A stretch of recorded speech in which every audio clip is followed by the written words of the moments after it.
Pero nag-submit lang si prosecutor. Nag-submit tayo ng manifestation with the submission of entry of appearance and then a submission which I have yet to read.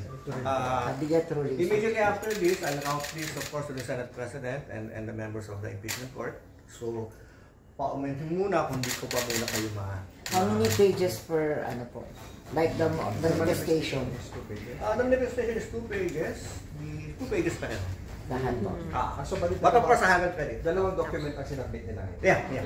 Sir, sabihin na yung isa ay certification or you have yet? I have it. So, basta may sinabit, pero hindi na. Definitely. Ano naman is that siguro later on you will be given copies. So, pwede, hold nyo na kung ano yung ano. As I said, ano ko lang naman eh.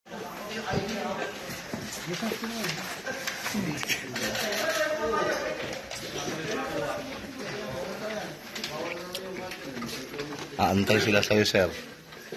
Hindi ito makunan. So, 5 copies for that. Sa amin po yung isa. Sir, upo po mo. Sir,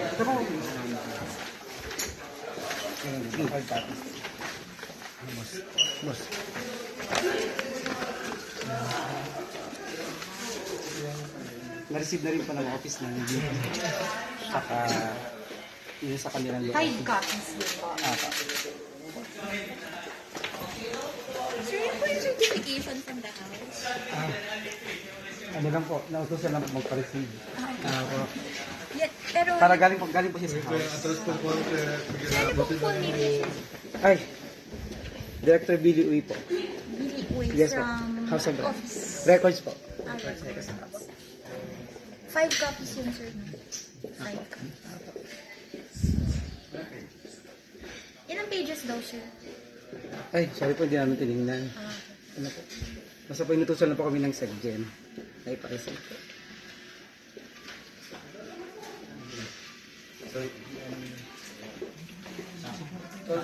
Kumaan pa rin kayo ng OVP, sir? Yes po. OBD po. Tsaka office po yung law office po. Fortune. Sir, anong office na ulit kayo? Sa records po. Records. Kayo po ang Director po. director. Record section ng House of Records.